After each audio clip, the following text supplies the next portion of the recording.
Okay, I'm in my driveway here. This is the Hummingbird landing zone.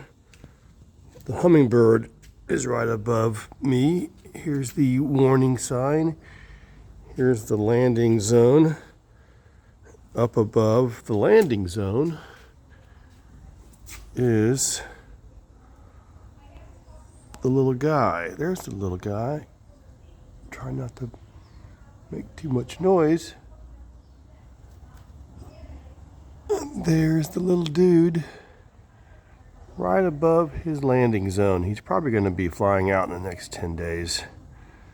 So I've prepared towel, cardboard boxes,